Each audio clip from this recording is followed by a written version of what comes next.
Saya dulu punya seorang kiai yang begitu dekat, walaupun saya tidak berguru kepada beliau. Beliau sering berdiskusi, lama-lama beliau cerita tetangganya itu Tionghoa, Pak. Saya juga, tetangga saya Tionghoa, kanan kiri tetangga saya Cina, Pak. Dan insya Allah jamaah banyak tahu bahwa rumah saya itu kanan kiri itu, ini Buddha, ini Kristen, yang di depan Kristen, yang di sebelah sana Buddha. Dulu Umi almarhumah protes, "Nak, kenapa kamu seneng beli rumah di situ yang tetangganya non muslim semuanya?" Jawaban saya sederhana, "Mi, pertama karena Allah mentakdirkan saya di situ. Yang kedua, mungkin saya bisa memberikan manfaat untuk mereka." Alasannya apa? Mereka tidak mungkin baca Quran. Wong Cino lambok boten ngertos, Pak, masalah Quran. Gak mungkin mereka baca Quran, gak mungkin mereka itu baca hadis. Tapi yang mereka baca adalah saya. Sebagai seorang muslim pasti dia membaca saya. Kalau saya baik menunjukkan sikap dan akhlak saya sebagai muslim, pasti mereka berkata, "Oh, ternyata Islam itu baik." Karena saya mendapat cerita dari seorang ulama yang sudah wafat, namanya Kiai Subki Zayyadi. Beliau itu punya tetangga dulu di Paritwan Salim. Ada yang tahu Paritwan Salim, Pak Siantan? Iya, Perwasal. Punya tangga namanya Pak Afiong, Cina. Pagi-pagi Pak Apiong ini datang sama Kiai Subki. "Selamat pagi Pak Kiai." "Selamat pagi Piong. Ada apa Pak Piong?"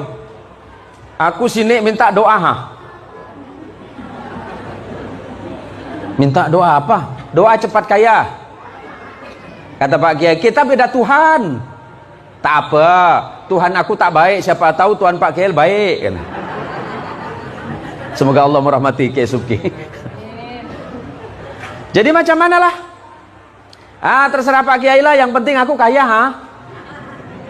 Kau dulu kan kaya, Yong. Itulah Tuhan aku tak baik, Dulu aku kaya, uang aku banyak, toko aku banyak. Sekarang aku jadi bangkrut, Jadi macam mana lah? Minta doa lah. Kiai Subki bilang, "Udahlah Yong, kalau kau mau, yakin, bacalah Fatihah.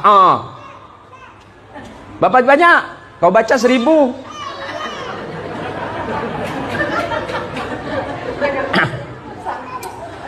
Api yang tak tahu apa itu Fatihah, Kiai Subki tak tahu apakah Ayong ini percaya apa enggak. Api yang balik, Kiai Subki senyum, "Tak mungkin lah dia baca itu," kata Kiai kan. 2 tahun berselang, Pak Ustadz, Api yang datang. "Selamat sore Pak Kiai." "Sore? Kamu siapa ya?" Apiong. Apiong yang mana? "Dulu aku yang minta doa sama Pak Kiai, Kau sekarang?" "Aku jadi kaya, Kiai bingung. Serius Yong? Kau dulu baca apa?" "Pak Kiai suruh aku baca Fatihah." "Iya, aku suruh baca 1000, kau baca, aku baca, Macam mana kau baca? Fatihah.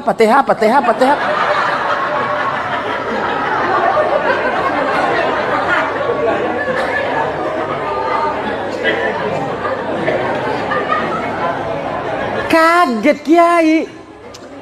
"Serius Yong? Nah, aku jadi kaya, Masa Pak Kiai tak yakin sama Tuhan?" Apa kata kayak gedablekon gitu kan. Kiai yang ngajarin gak kaya-kaya, Cina yang diajarin kaya duluan.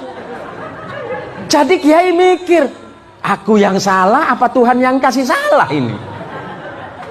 Akhirnya dalam hati Kiai Subki Zayyadi berkata, "Ya Allah, Engkau maha pemurah. Mau seperti apapun orang meminta, Engkau pasti beri. Yang penting yakin." Nah, problem besarnya kita ini dari pagi, siang, sore, malam sampai ketemu pagi lagi, mboten sugi-sugi, mergo napa? Mboten yakin. Ora percaya sama Pak Kiai. Oh ditanya, Pak Imam doakan saya jadi orang kaya, balik ketawa dia. Dia seorang tak kaya gitu. Ya Allah, ini terjadi Pak. Ni'matani maghbunun fihima katsirun minan nas, as-sihat wal faragh. Ada dua nikmat manusia yang besar yang sering dilalaikan oleh mereka. Dan ketika nanti nikmat itu hilang, baru mereka berpikir bahwa aku membutuhkan keduanya. Pertama, sehat. Kedua, sempat. Ketika kita sehat, sempatkan waktu untuk beribadah kepada Allah. Bukan sholat ketika sempat.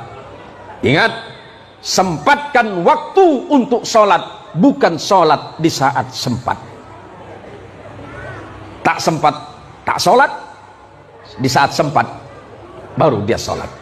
Padahal waktu kita ini sudah cukup panjang. Kesempatan yang Allah siapkan begitu luar biasa. Yuk, masing-masing lihat ke dalam hati kita masing-masing. Sudah seperti apakah iman kita kepada Allah? Sudah seperti apakah ketakwaan kita kepada Allah? Dan sudah seperti apakah sabar kita di sisi Allah? Dan seperti apakah rasa syukur kita di hadapan Allah? Banyak di antara kita berpikir bahwa iman saya sudah kuat, ibadah saya sudah kuat. Padahal sebenarnya mungkin itu tidak seberapa di hadapan Allah.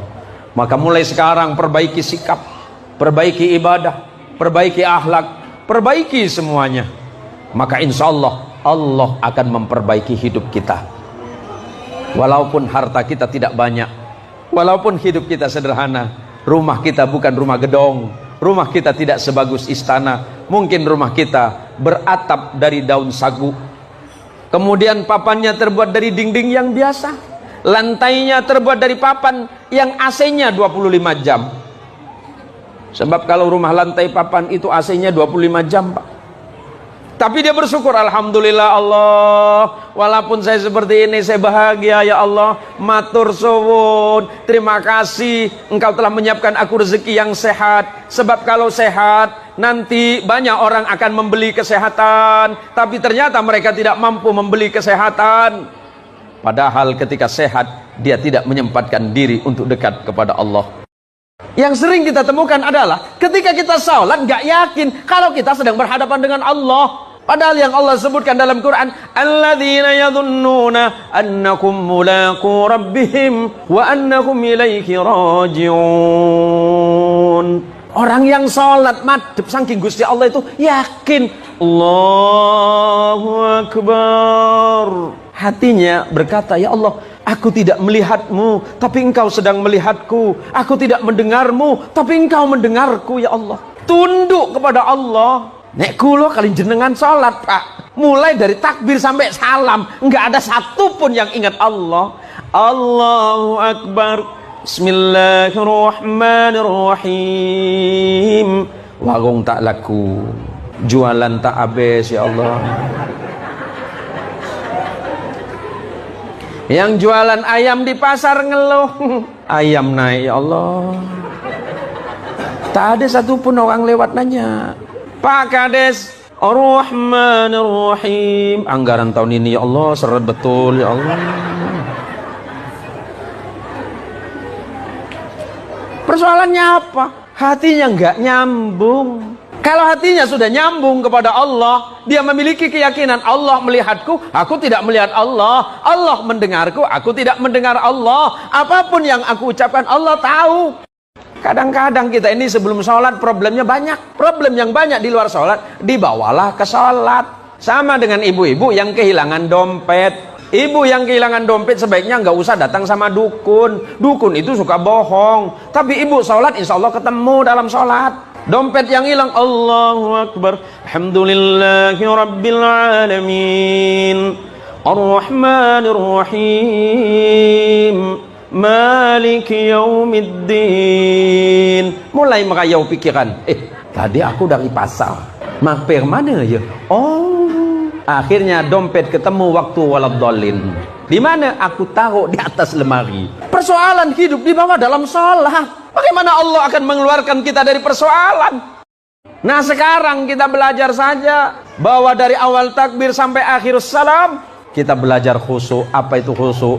yang penuh dengan ketenangan, penuh dengan ketawadhuan, penuh dengan kerendah hatian kepada Allah, penuh penyerahan diri kepada Allah. Ya Allah, salatku tidak sempurna ya Allah, salatku tidak sebaik itu ya Allah, salatku tidak sebaik Nabi, salatku tidak sebagus sahabat, salatku tidak sesempurna ulama dan para walimu, salatku ini seperti ini ya Allah, tolong terima ya Allah. Allah pasti menerima. Kadang-kadang ada yang malah ngomong gini, ngapain sholat? Ngomong sholat aja nggak kaya-kaya. Atuh ibu, kia ta ibunya. Sholat kita ini sholat dari takbir sampai salam nyaris tidak ada satupun yang ingat kepada Allah. Nah mulai sekarang kapan kita ingat? Paling tidak waktu takbir, takbiratul ihram, takbir yang pertama, sedangkan takbir berikutnya disebut dengan takbir intiqal. Takbir kenapa yang pertama disebut dengan takbiratul ihram? Sebab takbiratul ihram adalah takbir yang mengharamkan mengingat selain Allah di dalam sholat. Ada batas pun Anda sudah sholat, yang wajib Anda ingat hanya Allah, bukan mengingat kepada yang